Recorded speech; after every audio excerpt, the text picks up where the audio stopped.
Fala galera, vamos acompanhar a coletiva do Thiago Carpini após o empate do São Paulo. Thiago Carpini que vive agora um momento meio delicado no São Paulo. São 3 jogos sem vencer, 2 derrotas e um empate. O torcedor já fica preocupado pela queda de rendimento do time do São Paulo, mas assim, o São Paulo tem muitos jogadores que estão lesionados. Eu acredito que após a volta de alguns jogadores, o São Paulo pode voltar a subir de produção. E vamos acompanhar o que o Thiago Carpini tem a dizer sobre esse, esse empate do São Paulo contra a equipe do Bragantino. Primeira semana completa de trabalho desde que começou a temporada, né? Eu acredito que a parte física esteja batendo um pouco na tua cabeça a preocupação de como trabalhar isso. Você pretende usar essa semana para recuperar jogadores, para acertar taticamente o time, os dois? Pensa em utilizar mais vezes o time chamado reserva? Eu sei que vocês geralmente não gostam de falar que tem um time reserva, um time titular.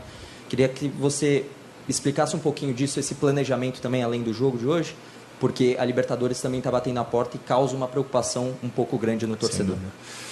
Bom, boa noite a todos. Bom, exatamente isso, né? Um mix de emoções. E não tem jeito, a atmosfera ela é muito contagiada em cima do resultado momentâneo da partida ou do resultado final do jogo.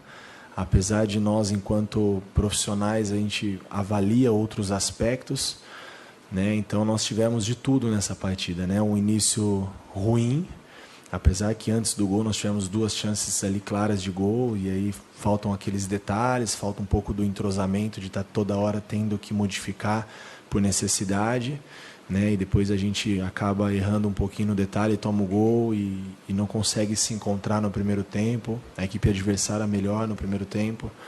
E é compreensível a chateação do torcedor, é a mesma nossa. Nós sabemos como foi o nosso vestiário no intervalo. E uma volta onde a equipe voltou melhor, voltou criando algumas situações, consegue ali mesmo com... Apesar que não era um jogador a menos, que as duas equipes tinham 10 jogadores em campo, um empate que parecia, naquele momento do jogo, até uma coisa improvável, apesar de termos criado muitas chances, né, no segundo tempo. E eu acho que a atmosfera do estádio já se dava por satisfeito o ponto conquistado pelas circunstâncias do jogo, e eu também tenho essa mesma opinião do torcedor, e acredito que seja da maioria de vocês. E a gente consegue o gol da virada, e foi fantástico. Aquela minha comemoração foi uma maneira de extravasar o que esses caras estão sentindo. O Calheri, o Pablo, o Alisson, o próprio Diego Arboleda, o Wellington, esses caras só estavam no campo hoje porque são eles. E eles são muito guerreiros, muito valentes. Nós não treinamos de quarta para cá. O cansaço ontem acho que foi a 48 horas pós-Santos mais acentuado de toda a temporada, justamente por seu início. O risco de se perder mais atletas ele foi muito grande. Em cima disso, nós não temos como treinar e organizar uma outra estratégia do jogo. A ideia é mexer o mínimo possível e tentar rodar atletas com um nível de jogo um pouco menor, de volume, de carga, para a gente poder tentar equilibrar a parte física de uma equipe que enfrentou nós no primeiro tempo, onde estava todo mundo praticamente zerado, e foi até melhor do que a equipe titular quando substituiu, porque também entra o desgaste físico. Em cima disso, nós baseamos algumas escolhas. Então, é claro que fica o sentimento no final do gol daquela maneira, mas eu prefiro valorizar o ponto, eu prefiro valorizar a entrega, a competitividade e mais uma vez enaltecer o nosso torcedor. Acabar o jogo, como nós acabamos, com o sentimento de, no fundo, de uma frustração, parecendo uma derrota, né? Se fosse o contrário, 1-1, teríamos valorizado muito mais, né? São as circunstâncias do jogo. Eu acho que tem que parabenizar mais uma vez o torcedor de São Paulo, principalmente esses atletas, porque para o torcedor aplaudir da maneira que aplaudiu, porque eles viram o tamanho da entrega. Claro que tiveram erros, limitações, dificuldades, escolhas, acertos, enfim, isso faz parte do processo. Mas, no geral, acho que foi positivo. E agora, se tem uma pessoa que está comemorando muito essa semana, a primeira semana aberta, sou eu. Primeiro pelo descanso, e para poder recuperar mentalmente também o desgaste dessa sequência de jogos. Acho que o São Paulo teve um início de temporada, desculpa me alongar um pouco na pergunta, o São Paulo teve um início de temporada muito difícil, onde você já em 15 dias tem uma decisão e antes que antecede um clássico de que nunca tinha vencido. Começa bem a competição, quebra alguns estigmas de não começar bem o Campeonato Paulista. Então, muita coisa boa acontecendo, um nível de concentração mental muito grande, físico, desgaste no início de temporada. E o reflexo é isso, 7 jogadores no DM, dos 7 ali, 4, 5 considerados aí jogadores com uma participação muito grande, né? Não vou usar o termo titulares, mas jogadores importantes para o nosso processo. Então, fazendo ali num contexto geral, o saldo até então muito positivo. Agora a gente poder aproveitar ao máximo essa semana e com a possibilidade real, não estou cravando, de retornos do Igor, do Elton Rato e do Lucas. Você imagina se eu estou comemorando, né? E descansar os que precisam descansar, para a gente não perder mais ninguém. Carpini, tudo bem? Carpini, o torcedor, ele não pensa nisso, né? Que o time joga domingo, quarta, que tem 7 jogadores no departamento médico e o torcedor, ele quer a vitória. E as críticas, elas vão aparecendo. Você estava em lua de mel com o torcedor e é natural que em algum momento você vai oscilar e o torcedor vai pegar no seu pé e você ainda não teve essa experiência de estar à frente do São Paulo e ver esse torcedor mais criticando, etc. Primeiro que eu gostaria de saber como que você lida com essa situação, porque tem treinador que, por exemplo, nem entra em rede social, não está nem aí, tenta evitar esse tipo de relação. Como que você lida com isso? Em relação à partida, entre os torcedores, a maior reclamação foi o Nicão, a escalação do Nicão, até porque tinha um Bobadilha improvisado, o Nicão, ele pelo menos não é conhecido por ser aquele jogador que atua aberto e que tem uma boa recomposição. Por que a escolha do Nicão e como você lida com esse burburinho, digamos assim, dos torcedores? Não, de maneira muito tranquila, né? Se a gente for ouvir tudo que a gente escuta e lê em relação às opiniões alheias e contrárias, eu acho que por mais que eu não concorde, o mínimo que eu tenho que fazer é respeitar a opinião de vocês, a opinião do torcedor. Eu não sou o dono da verdade, mas eu tenho as minhas convicções, então eu respeito. São maneiras diferentes de enxergar a situação, mas uma coisa que o torcedor, e vocês infelizmente pós-pandemia não tem mais, é o dia a dia. E é o que me sustenta, né? Às vezes as pessoas podem, poxa, o Eric entrou muito bem. Eu vi que o Eric entrou muito bem nesse jogo, no jogo anterior. Só que o Eric não treinou os 2 dias, estava com o joelho do tamanho muito inchado por uma entrada que ele tomou. Talvez não tivesse condições de jogar, fez todo o trabalho, praticamente não foi ao campo para poder se sacrificar hoje e participar um pouco. Então, quais são as escolhas que nós temos mediante as 7 jogadores do DM? Nós temos que utilizar aquilo que nós temos de melhor. E o Nicão, ele hoje, ele é não só hoje, né, já há um tempo, ele é funcionário do São Paulo. E nós estamos tentando resgatar não só o atleta, mas o ser humano, porque as pessoas não têm obrigação de saber disso e a gente respeita, mas tem outras coisas que envolvem o ser humano, o atleta, que a gente está tentando se sensibilizar também com isso e trazer ele de volta. A gente entende a chateação do torcedor, respeita, né?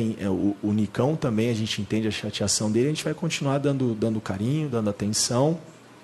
Se nós conseguirmos ganhar a cada atleta que a gente consiga ganhar, que já esteja dentro do nosso contexto, para nós acho que é o nosso desafio. Hoje, mais uma vez, uma grande partida do Ferreira, uma ótima entrada do Eric.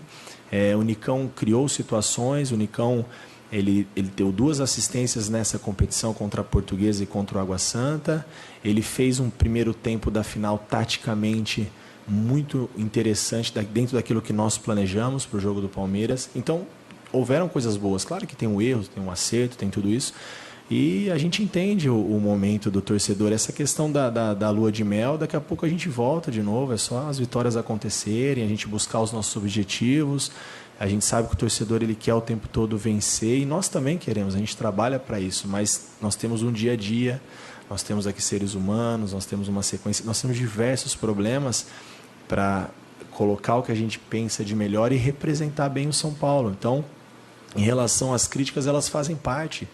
E eu entendo que as críticas elas me fazem refletir, elas me fazem melhor, não que eu acompanhe, porque as minhas redes sociais nem sou eu que cuido, eu não me apego muito nisso. Eu já tem um período aí que eu dei uma eu fiz como eu vou usar a palavra assim,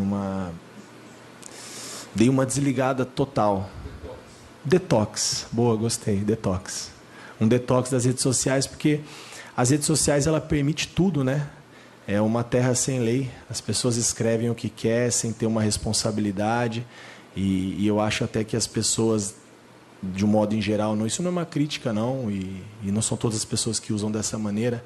Da maneira que se pronuncia, que se direciona às pessoas, por mais que é uma figura pública, acho que as pessoas perderam um pouco a sensibilidade. E isso é triste, mas a gente respeita, entende? E é uma parte pequena, porque a maioria foi o que eu vi hoje no Morumbi, apoiando o torcedor, por mais que não concorde com algumas coisas, e é natural. Internamente no São Paulo, eu tenho certeza que muitos não concordam com as minhas decisões, mas todos respeitam e remam da mesma maneira para o mesmo lado, porque é dessa maneira que a gente vai conseguir os nossos objetivos na temporada. E essa questão com o torcedor é a questão das vitórias voltarem, os bons momentos, os objetivos serem alcançados, trabalhar bem a semana, voltar todos os atletas à disposição, que é o meu sonho, ter o elenco todo à minha disposição. E isso faz parte do processo e em algum momento durante a temporada vai acontecer novamente, é inevitável. O nosso calendário são muitos jogos, muitas competições e os erros fazem parte, as derrotas também. Carpini, galera, boa noite. Isso aí, o Carpini não tá errado, né? Ele tá dando oportunidade a alguns jogadores. O Nicão, né? O Nicão chegou no São Paulo, ainda não conseguiu apresentar um bom futebol. Preocupa um pouco, porque o torcedor fica pedindo, vaiando o jogador, né? O torcedor não quer saber. O jogador entrou em campo, tá jogando mal, vai vaiar, vai xingar. Isso daí o jogador também tem que estar preparado para isso. E assim, e a diretoria do São Paulo tem confiança no trabalho do Carpini. Porque trouxe um treinador que não tem experiência ainda de trabalho em clube grande. Clube grande é diferente, você perde 2 jogos, empata 1. Instaura uma crise. O cara não tá acostumado com isso. Ele trabalhou no Água Santa, fez um bom trabalho, teve tempo para poder trabalhar. A Juventude, fez uma boa Série B, voltou o time à Série A, então tem que ter um pouco também de paciência, porque assim, se você traz um técnico jovem de 39 anos e você não ter a paciência com ele, aí não dá, tem que esperar. Agora o São Paulo não pode se movimentar não, tem que deixar, tem que avaliar o trabalho dele ao final do campeonato. Entendeu? Agora nem é hora de ficar também fazendo tantas avaliações, porque ele tá tentando. E o São Paulo teve alguns jogadores, né, com lesão. São 7 jogadores, então alguns jogadores vão retornar, os jogadores que eu olho como peças importantes no time do São Paulo. Eu acredito que o São Paulo pode sim voltar a ser competitivo, mas digo mais, frisando aqui, esse time do São Paulo não é time para poder vencer Libertadores. Não é. Então, se o São Paulo quiser algo a mais, São Paulo tem que fazer um esforço aí e tentar trazer alguns jogadores para poder chegar forte na Libertadores, porque esse time aí, no máximo que pode acontecer é ser uma equipe competitiva. Mas eu colocar o São Paulo como um time que pode ser campeão, me desculpe aí, mas eu não consigo ver isso, galera. Deixa nos comentários a opinião de vocês aí, que é muito importante pro nosso canal, né? Coloca aí o que vocês acham do São Paulo. Será que o São Paulo vai conseguir fazer uma boa Libertadores? E o Campeonato Paulista? Na minha opinião, o São Paulo tem a obrigação sim de avançar às finais. Até o momento tá com risco até de ficar de fora da fase de grupos. Na fase de mata-mata, porque a equipe já tá vacilando, né? Então vamos aguardar para saber se o São Paulo vai conseguir se recuperar na próxima rodada e se o torcedor também vai ter calma com o Thiago Carpini. Eu acredito que sim. O torcedor, ele sabe que o time do São Paulo é um time que tentou, correu, foi um erro ali bobo que eu achei do São Paulo, tava com o resultado já nas mãos. Eu pensei, o São Paulo fez 2-1, beleza, São Paulo vai vir bem. São Paulo vai lá e simplesmente cede o empate. Então vai ter paciência aí com o time do São Paulo e também com o Thiago Carpini. O Campeonato Paulista é campeonato também que é obrigação passar sim, mas é o campeonato onde você faz seus testes, faz alguns ajustes na equipe que você pretende usar como titular na temporada, né? Você tem o sistema, nesse momento ele está montando o sistema dele, ele ainda não tem um sistema dele montado para a temporada, então é a hora que ele está fazendo os testes dele, né? E eu acredito que o Thiago Carpini, apesar de ser jovem, ele pode fazer muita coisa ainda pelo esse time do São Paulo. Se você confia no São Paulo. Deixa nos comentários a opinião de vocês. Deixa seu like e se inscreva também no nosso canal para você não ficar de fora de nenhuma novidade aqui do nosso canal.